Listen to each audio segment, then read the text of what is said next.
Para nosotros lo que son los codificadores, como los conocemos hoy en día, casi que los tomamos como referencia a la aparición de la RDS, la ISDN. Es realmente donde se empiezan a fabricar equipos que tienen diferentes formatos de compresión que se utilizan para poder transmitir de un destino a otro, y se utilizan unas líneas dedicadas que durante mucho tiempo han sido pues las más estables que había. En su principio fueron muy inestables, eran muy complicadas. Ni siquiera las propias compañías telefónicas, cuando les íbamos a pedir una RDSI y le decíamos que íbamos a enganchar un canal de audios, decían que estábamos tontos, que esto era para los bancos, para que transmitiera los datos de los cajeros automáticos y cosas de ese tipo. Y era difícil hacerles entender para qué otra cosa servía. Luego ya se estandarizó y ahora prácticamente yo creo que no hay ninguna emisora de radio que no haya utilizado una línea RDSI para transmitir en alta calidad. De hecho, las conexiones incluso con domicilios particulares se instala RDSI y se transmite todo por ahí.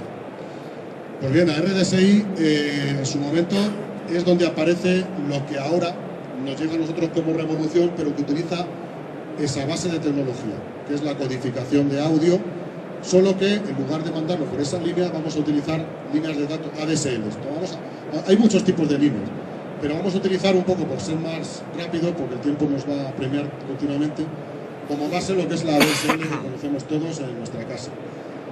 A través de ese tipo de línea, lo que hacemos en origen es codificamos el audio, es decir, lo comprimimos, utilizamos unos estándares habitualmente y mandamos a través de las líneas IP hacia el destino, donde otro equipo en destino decodifica ese audio y lo tenemos disponible para ser utilizado.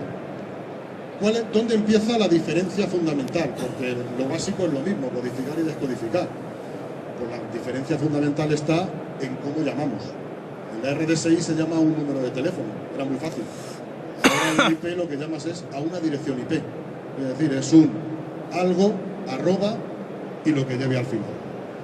O hay otra forma de llamar, que es marcando directamente el número, la dirección IP de origen y la dirección IP de destino, que muchas veces conocemos cuál es y otras veces no conocemos cuál es, porque las IPs públicas son dinámicas y te las van cambiando cada vez que te conectas. Es decir, te puedes conectar momentáneamente, te dan una dirección IP, se te corta la comunicación, vuelves a conectar y ya tienes otra, con lo cual ya te es el lío, tienes que volver a comunicar.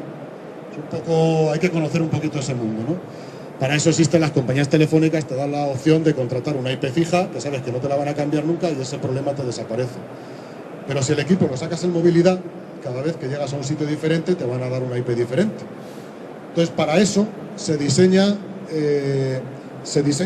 otro formato de protocolo de conexión, que es el SIP. El SIP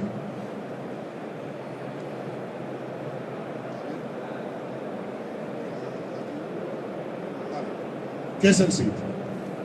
Es un formato que se estandariza para ser utilizados por todos los operadores.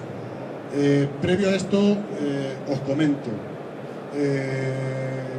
Al igual que el RDSI, se estandarizaron unos formatos de codificación que todos los fabricantes cumplíamos para ser estándares unos con otros y podernos conectar.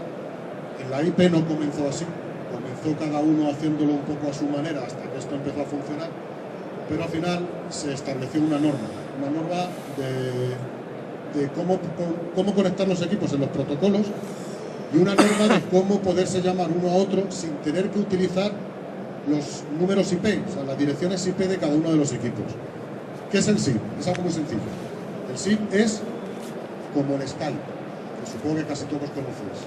Es un servidor que está en la nube, donde nosotros con el equipo nos damos de alta, donde le asignamos un nombre y nosotros, cuando alguien nos vaya a buscar, nos va a buscar por el nombre que le hemos puesto, ¿vale? Pues si yo al equipo le llamo equipo 1, si se va fuera, yo me conecto al servidor y digo, quiero conectar con el equipo 1. Y ese servidor SIP se va a encargar de buscarle por toda la red y conectarme con él. O sea, es un formato para cuando las IPs no son fijas, cuando no queremos complicar un poco la vida porque no sabemos dónde vamos a estar y no sabemos qué tipo de conexión nos van a dar, ¿vale? Dentro de ese tipo de conexión SIP, que es el más utilizado, o sea, por resumir un poquito este apartado, digamos que hay dos formas básicas, aunque hay más, pero las más estándares son: o conoces la dirección IP y conectas punto a punto, un punto con otro, porque conoces número de origen, número de destino, o lo haces a través del SIP. Si lo haces a través del SIP, tienes que conocer el nombre del equipo y simplemente llamas y se conecta al sistema. Pero dentro de ese SIP hay también 3 formatos de conexión SIP. El RTP es el que os decía, que es 2 equipos directamente que conectan. Es, para los más viejos de todos, lo que antiguamente era una línea microfónica de un punto a otro punto y ni siquiera existe llamada. Hay que activar un equipo, hay que activar el otro y los dos conectan y aquellos transmiten. Si uno se apaga, el otro no le puede llamar, hay que encenderlo, ¿vale? Luego tenemos el formato SIP directo, donde al menos se debe de conocer la dirección IP de uno de ellos, pero aquí ya se genera llamada, es decir, aquí ya si se corta la comunicación llamo y el otro descuelga automáticamente. Y otro modo de comunicación es el Proxy SIP, que solamente es necesario conocer los nombres de los equipos.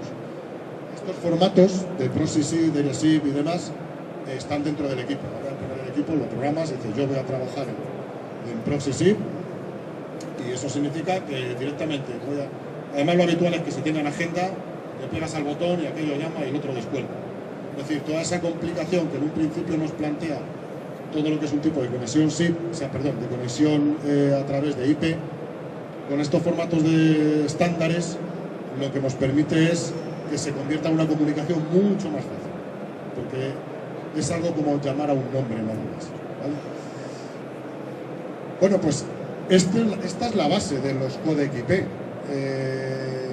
A partir de aquí, ¿qué es lo que debemos de tener en cuenta? Pues que la persona que lo vaya a utilizar debe tener en cuenta tener algún tipo de conocimiento básico de qué estamos hablando. Es decir, alguien tiene que saber o tiene que decirle a alguien que nos abra los puertos de comunicación de la red por donde tenemos que salir. Alguien tiene que decirnos si vamos a conectarnos por 3G, cómo tenemos que hacer esa intermodulación a 3G, que es lo más sencillo del mundo, 3G, 4G. Y luego hay una cosa muy importante con estos equipos IP, que al no estar conectado a un cable, la posibilidad de conectarse con smartphone vía 3G, pues permite transmitir audio codificado en alta calidad desde donde se esté hasta un punto de destino que normalmente es el estudio de radio. La comunicación es muy sencilla y la calidad se va a ver limitada exclusivamente por el ancho de banda y por la cobertura. Es decir, si no hay 3G, poco vamos a poder hacer. Bueno, habiendo 3G, normalmente las coberturas en las compañías cada vez las van mejorando y se puede transmitir con una calidad muy aceptable. Esto es en relación un poquito a lo que es todo el tema de comunicaciones exteriores.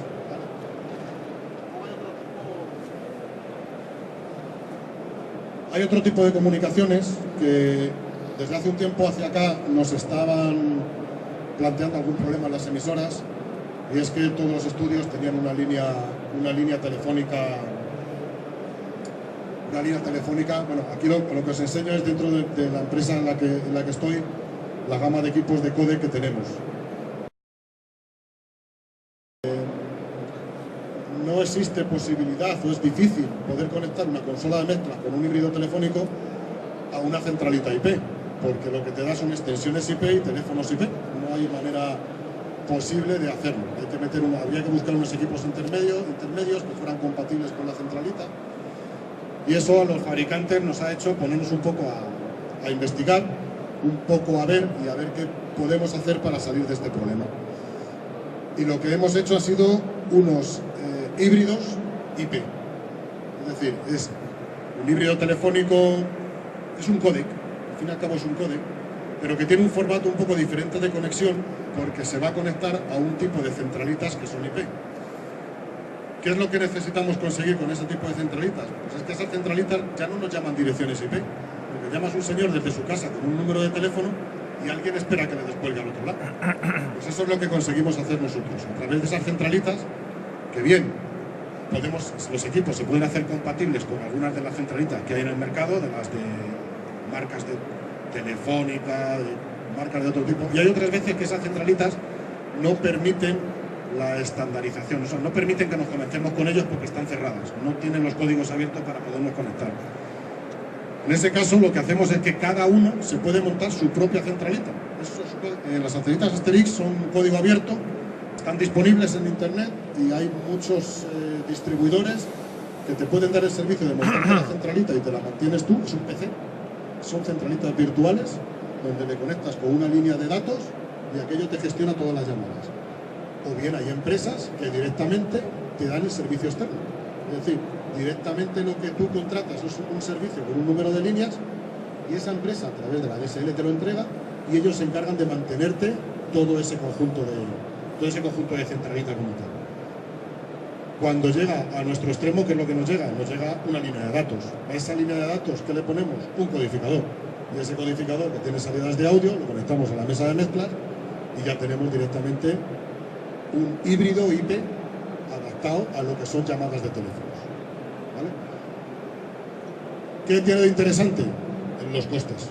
Es decir, no quiero decir de las llamadas internacionales, pasan a hacer llamadas IP, es decir, los costes son menos que ridículos. Y luego, en el caso de ser centralitas corporativas que generan un número importante de llamadas, pues los costes es una conexión ADSL más lo que le paguemos a la empresa externa por mantenimiento de la centralita, que es muy poco, y si la centralita es nuestro, pues es nada, lo que paguemos por la ADSL que tenemos, no tenemos más. ¿Qué es lo que nos aporta?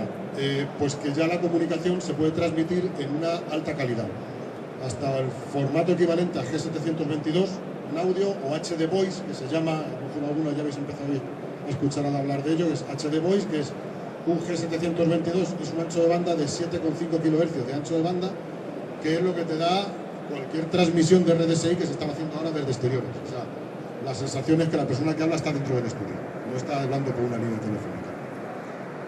¿Y qué es lo que ponemos en el estudio? Además del códec, pues podemos poner teléfonos IP. Si cuando salgáis pasáis por el stand vais a ver una central montada con teléfonos normales, solo que son IP. La llamada es la misma. De hecho, en nuestra infraestructura de empresa estamos montando ya una central, ya tenemos montado una central IP donde todas las llamadas internacionales las hacemos por central IP en lugar de salir por líneas telefónicas. Es una situación de economía pura y dura. Y aquí no hay mucho más. El siguiente paso que tenemos, aquí lo que os comentaba, es que puede haber centralitas virtuales externas. La centralita interna puede ser configurada por cada usuario, tanto el número de líneas como en qué calidad queremos para cada una de las líneas. El número de líneas que queremos, cada uno se las configura y las podemos distribuir dentro de la emisora como queramos. Al estar todo creado dentro de una propia centralita, podemos crear multiconferencias dentro, porque es un múltiple lo que estamos montando allí dentro, y es tremendamente fácil, salvo los previos conocimientos informáticos para conectarse a una red, pero es tremendamente fácil de configurar. Esto es un ejemplo igual. Estos son los dos tipos de equipos que tenemos como centralita que se montan los estudios, como sistema de llamadas IP a través de un híbrido telefónico para 4 líneas, para 12 líneas. Y el control, pues ya basándonos en las nuevas tecnologías, pues directamente, como una vez puede tener 2 líneas, otra vez 6, otra vez 4, pues lo hacemos por un tablet. Tenemos ahí un equipo de Samsung, un equipo de un Android, un equipo de un iPad, y el control se hace directamente táctil en la pantalla. Ahí vamos llamando, vamos gestionando, tenemos la agenda, que va apareciendo todos los datos que necesitemos. Y por último, corriendo, el audio multicanal. Vamos a ver, el audio multicanal, esto es lo mismo, esto no es nuevo. Esto ya hace, no me he puesto a mirarlo, pero 20 años que ya se está utilizando en tecnología, si no es IP, parecida a la IP. Ya se utilizaba en los grupos musicales cuando se ponía el escenario y la mesa que está al medio, que todos hemos asistido a un concierto, pues hay que tirar, ya las habéis visto todas por el suelo, un pedazo de mangueras enormes que tenían todos los cables de un punto a otro. Pues ya hubo un señor, una empresa, que lo que hizo fue diseñar una caja en el escenario que lo convertía todo en un cablecito de datos de fibra óptica, que lo llevaba hasta el otro extremo y desmultiplexaba todas las señales y las teníamos en la consola todas desmultiplexadas. Eso estuvo así, se utilizaba en ese sentido, pero nunca había traspasado hasta el mundo de la radio hasta ahora. En el mundo nuestro del broadcast, sí que sin embargo existía otra tecnología que era el MADI, que es básicamente lo mismo. Una señal multiplexada MADI que se transmitía, que es digital, es una señal AES digital, con una capacidad máxima de hasta 64 canales, o sea, 64 canales de audio por cada uno de los canales de MADI, ¿vale? Y era lo que se está utilizando y se sigue utilizando hoy en día en muchísimos sitios, sobre todo para conectarse con controles centrales, que tenemos que llevar un montón de señales. La capacidad está limitada a 64 canales, que es el máximo de la MADI, y tiene un grave problema. Tiene un problema. El MADI es un punto a punto. Es decir, yo conecto un equipo con un control central, conecto otro equipo con un control central. Y en el control central tengo que disponer de una matriz que acepta esas señales, que se va a encargar de toda la distribución y mandarlo luego a los destinos que tenemos. Cuando la instalación que vamos a hacer es una instalación pequeña, no necesitamos de instalar una matriz grande, podemos utilizar la alternativa de IP. ¿La alternativa de IP qué es? Pues exactamente igual. Es el audio de la consola, sale por un único conector.